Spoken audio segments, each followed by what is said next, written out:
You are looking at a financial ghost story that the Department of Justice doesn't want you to solve. While the headlines were screaming about Bitcoin's volatility and the collapse of retail exchanges, a silent predator was breathing in the dark corners of the Tron network.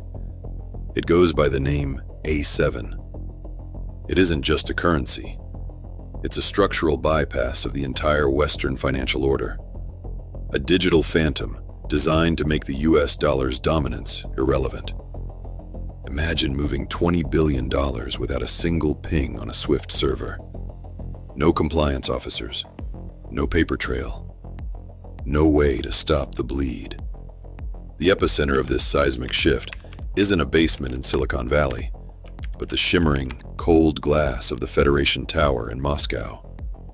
Here, in the Vostok wing, high-frequency traders aren't looking at NASDAQ or the S&P 500. They are watching the liquidity pools of A7A5, a stablecoin tethered not to the dollar by law, but by a shadow banking infrastructure that spans from the deserts of Dubai to the heart of the Kremlin. How do you stop a currency that technically doesn't exist on any regulated ledger? You don't. You simply watch it grow until it's too big to fail and too invisible to target. By mid-2024, intelligence reports began to flag a massive anomaly in USDT volume. This wasn't retail investors buying the dip. This was state-level capital flight and the systematic funding of restricted hardware. $110 billion, more than the annual GDP of most European nations, circulated through a network of unkillable nodes. The A7 system was the blueprint for what we now know as the digital ruble's ghost system, a weaponized financial tool built for the era of total economic warfare. It was the first time in history that a sovereign nation successfully decoupled its survival from the global banking grid, using nothing but code and a few high-speed fiber cables. The secret lies in the shadow nodes.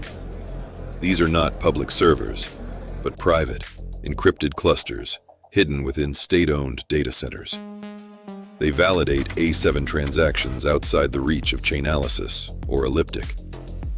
When a transaction occurs in the A7 ecosystem, it doesn't broadcast to the world. It whispers to a select few. The world thought sanctions were a cage. In reality, they were just the catalyst for the world's most sophisticated escape act. As we dive into the first layer of this conspiracy, remember, in the world of the A7, the only thing more dangerous than being broke is being tracked. You are now entering the neutral zone, a place where the rules of the Western financial order go to die in the desert heat. If Moscow is the brain of the A7 ghost system, Dubai is its heart, pumping billions of dollars in unsanctioned liquidity through the veins of the TRC-20 highway. Why Tron? Because, while the FBI was busy tracing Bitcoin and Ethereum, the TRC-20 network became a high-speed, low-cost expressway for state-level evasion.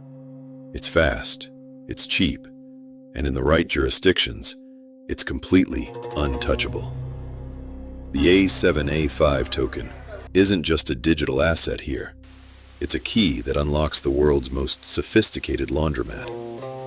The skyscrapers of the DIFC and the dusty alleys of the gold souk provide the perfect duality for this operation. In high-end boardrooms overlooking the Burj Khalifa, deals are struck that move hundreds of millions in A7 liquidity in a single afternoon. No one asks where the money came from. They only care where it's going next. This is the Dubai loop. A7 tokens are sent to a non-KYC OTC desk, exchanged for physical gold or real estate vouchers, and then liquidated back into the global system as legitimate Emirati wealth. By the time the US Treasury even realizes the transfer happened, the money has already been laundered through 3 different asset classes. How do you track a ghost that changes its skin every 4 hours? The A7 system uses a technique called liquidity morphing. The tokens are constantly shifted into temporary sinks, massive wallets that hold tens of billions in mixed assets. These sinks are protected by sovereign privacy laws, making it legally impossible for international investigators to subpoena the data. When the A7 liquidity emerges from these sinks, it is indistinguishable from the daily volume of global trade. It is the perfect crime, executed at the scale of an entire nation-state, hidden behind the shimmering glass and sand of the world's new financial capital. But the real genius of the A7 system in Dubai is its integration with physical gold.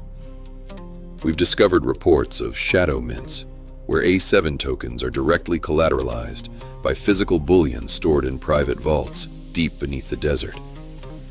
The world thought we moved past the gold standard. In reality, the A7 system just digitized it and hid it where the sun never shines. This isn't just crypto-anarchy.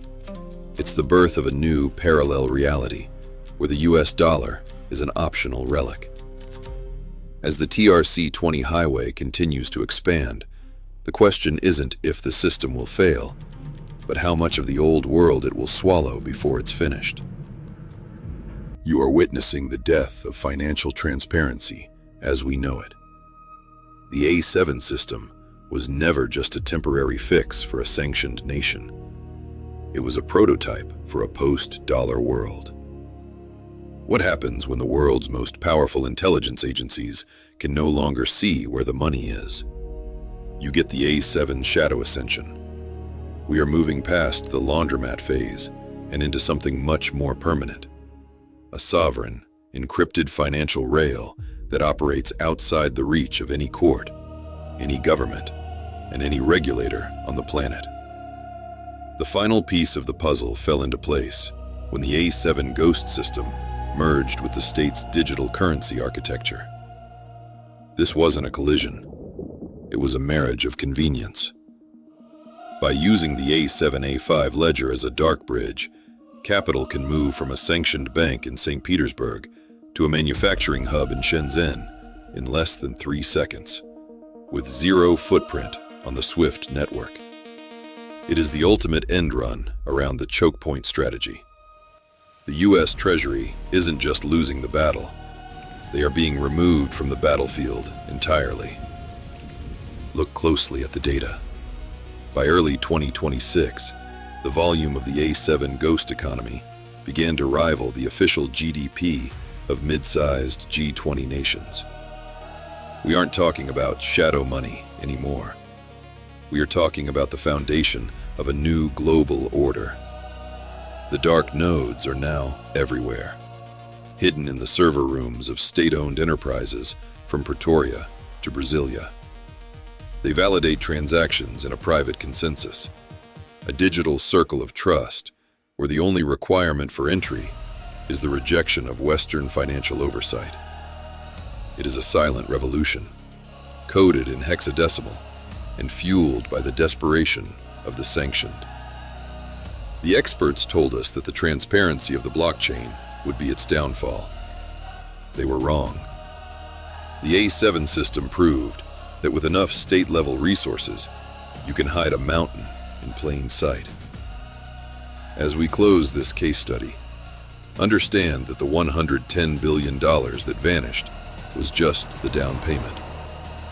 The ghost system is now fully operational, self-sustaining, and expanding. The truth remains. The greatest trick the shadow economy ever pulled was convincing the world that it needed a bank to exist. Subscribe to Leviathan Files.